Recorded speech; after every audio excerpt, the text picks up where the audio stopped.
నమస్తే అండి. నేను మీ ప్రశాంతి. ఈరోజైతే 36 సైజ్ బ్లౌజ్ అండి.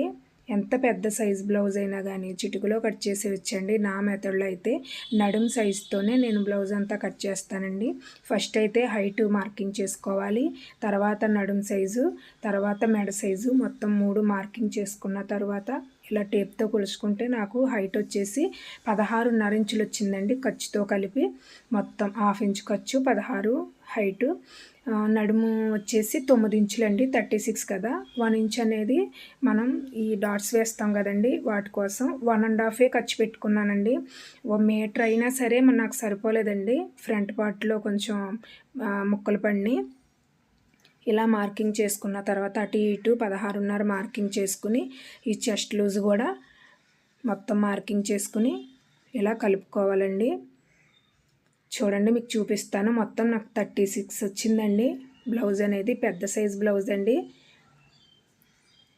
3/4 హ్యాండ్స్ అండి. మళ్ళీ స్మాల్ హ్యాండ్స్ కాదు, హ్యాండ్స్ కూడా పొడవు 10.5 ఇంచులు హ్యాండ్స్ పొడవు. ఇలా మార్కింగ్ చేసుకుని తర్వాత నెక్ విడ్త్ అనేది నేను 2.5 ఇచ్చానండి. బ్రాడ్గా కావాలన్నారు, మోడల్ పెట్టమన్నారు. షోల్డర్ వచ్చేసి 3 ఇంచులండి. ఆర్మ్ రౌండ్ వచ్చేసి చెక్ చేసుకుందాం. ఇలా టేప్ అనేది ముందు బ్లౌజ్ ఇలా సెట్ చేసుకుని టేప్ అనేది ఒక హాఫ్ ఇంచ్ పైకి పెట్టుకోవాలి ఖర్చుకి. తర్వాత ఇలా స్కేల్ పెట్టుకోవాలండి. ఇప్పుడు నాకైతే 6.5 వచ్చిందండి. ఆర్మ్ రౌండ్ అనేది కరెక్ట్గా వచ్చేస్తుందండి. 6.5 ఇంచులు వచ్చింది. ఈ 6.5 ఇంచులు ఇలా మార్కింగ్ చేసుకోవాలి. ఇక్కడ 5.5, ఈ 6.5 ఇలా బాక్స్ షేప్లో గీసుకుని 1.5 పెట్టానండి. నేను మధ్యలో 1.5 ఇంచ్ అనేది పెట్టాను. 1.5 మార్కింగ్ చేసుకుని నీట్గా ఇలా రౌండ్ తీసుకోవాలి. ఇది కరెక్టా రాంగా అని ఒకసారి చెక్ చేసుకుందామండి. ఒక హాఫ్ ఇంచ్ అనేది ఖర్చు కోసం వదిలేసుకుని ఇలా పెట్టుకుని నీట్గా నాకైతే కరెక్ట్గా వచ్చేసిందండి. ఒక్క పాయింట్ కూడా ఎక్కువ తక్కువ రాలేదు, కరెక్ట్గా వచ్చేసింది. ఇప్పుడు నెక్ అనేది చూద్దామండి. కింద 2.5 పెట్టానండి. 2.5 అనేది మార్కింగ్ చేసుకుని ఇలా బాక్స్ షేప్లో డ్రా చేసుకుని ఇలా కొంచెం ఇలా బ్రాడ్గా రౌండ్ ఇచ్చానండి. శారీ పీస్ చుట్టూరు వేసి బద్దిలాగా వేద్దామని ఇలా బ్రాడ్గా రౌండ్ నెక్ ఇచ్చానండి. అంతే. ఇప్పుడు మార్కింగ్ చేసిన విధంగా నీట్గా కట్ చేసేసుకోవాలి. ఒక్కసారి నా మెథడ్లో ట్రై చేయండి, పర్ఫెక్ట్గా కుదురుతాయి. ఏ బ్లౌజ్ అయినా సరే చెస్ట్ లూజ్ అని విడిగా మనం కొలవక్కర్ లేకుండా ఇలా నడుము లూజ్తోనే కట్ చేసుకోవచ్చండి. ఇలా నీట్గా ఇలా కట్ చేసేసుకోవాలి.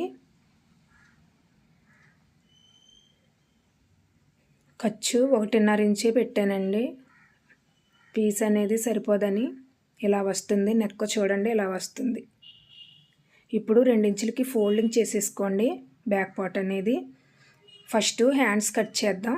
ఫ్రంట్ పార్ట్కి మొత్తం పీసులు ఏమన్నా జాయింట్ వేసుకోవచ్చు, కానీ హ్యాండ్స్కి జాయింట్లు వేస్తే బాగోవు కదండి. అందుకని ఫస్ట్ హ్యాండ్స్ అయితే నా మెథడ్లో ఆది బ్లౌజ్తో ఎలా అయితే కట్ చేయాలో సేమ్ అలాగే హైటు, హ్యాండ్ లూజు ఇవన్నీ మార్కింగ్ చేసుకుందాం. 10.5 ఇంచులు వచ్చిందండి నాకు హ్యాండ్ పొడవు అయితే. 10.5 అయితే మనం ఈ ఆర్మ్ రౌండ్ 3 ఇంచులకి తీసుకోవాలండి. 3 ఇంచులు తీసుకోవాలి. నాకు కరెక్ట్గా వచ్చేసింది. అదిగోండి మార్కింగ్ పెట్టాను కదా, అయినా మీకు టేప్తో కొలిచి చూపిస్తున్నాను. నా మెథడ్లో అయితే హ్యాండ్ లూజ్కి 2 ఇంచులు కలిపితే చంక డౌన్ అనేది వచ్చేస్తుంది కదండి. అలా 5.5 ప్లస్ 2 ఇంచులు 7.5కి ఇలా మార్కింగ్ వేసి రౌండ్ తీసుకోవాలి. తర్వాత ఇలా కలుపుకోవాలి. ఇప్పుడు కరువు అనేది తీయాలండి. ఒక హాఫ్ ఇంచ్ వెడల్పుతో హ్యాండ్ లోత్ అనేది తీయాలి. అంతే, హ్యాండ్ కటింగ్ అయిపోయింది. ఇలా నీట్గా కట్ చేసుకుని మధ్యలో చిన్న టక్స్ ఇచ్చి ఏ పీస్కి ఆ పీసు ఇలా కట్ చేసుకోండి. ఇప్పుడు కర్వ్ అనేది ఇలా కట్ చేసేయండి. ఇక్కడ చిన్న టక్ ఇచ్చేయండి. ఇప్పుడు ఫ్రంట్ పార్ట్ అండి క్రాస్గా పెట్టేసుకుని బ్యాక్ పార్ట్ అనేది క్రాస్గా పెట్టుకుని ఎలా అయితే ఉందో సేమ్ అలానే మార్కింగ్ చేసేసుకోవాలి. చుట్టూరు నీట్గా ఇలా మార్కింగ్ చేసేసుకోవాలండి. నాకు ఇదిగోండి ఇక్కడ చిన్న పీస్ పడుతుందండి. ఫ్రంట్ పార్టే కాబట్టి మనం అడ్జస్ట్ చేసుకోవచ్చు. ఇక్కడ చూడండి, ఉక్స్ పట్టి కాజా పట్టి దగ్గర ఒక హాఫ్ ఇంచ్ అనేది నేను ఎక్కువగా మార్కింగ్ చేసుకుంటానండి.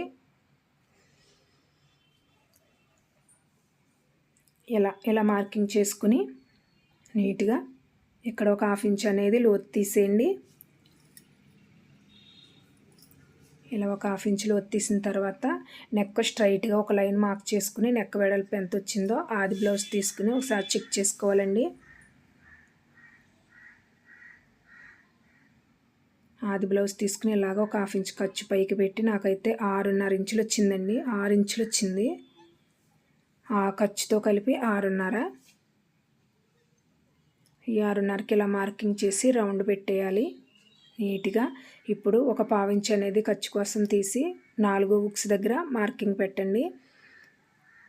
ఫ్రంట్ పార్ట్ మెయిన్ డాట్ పట్టుకుని షోల్డర్ హాఫ్ దగ్గర పట్టుకుని ఇలా నీట్గా మార్కింగ్ చేసుకోవాలి.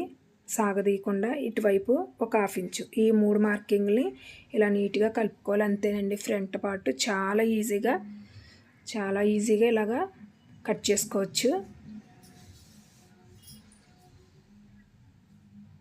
ఇలా నీట్గా కట్ చేసేసుకోవాలి.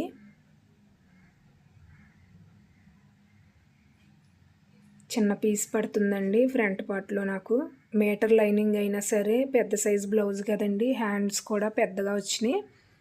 అందుకని లేకపోతే ఇలా ఏమీ అవసరం ఉండదు. ఇప్పుడు షేప్ పట్టీ కోసం బ్లౌజ్ పొడవు ఎంత ఉందో చూసుకుని మనం ఇక్కడ షేప్ పట్టీకి ఆది బ్లౌజ్కి ఎంత అయితే ఉన్నాయో అలాగా మొత్తం చెక్ చేసుకోవాలండి. 3 మార్కింగ్లు అటు ఇటు మధ్యలో. నాకైతే ఫస్ట్ 3.5, అటు 3.5, ఈ మధ్యలో ఏమో 3 ఇంచులు. ఈ విధంగా మార్కింగ్ చేసుకోవాలండి నీట్గా.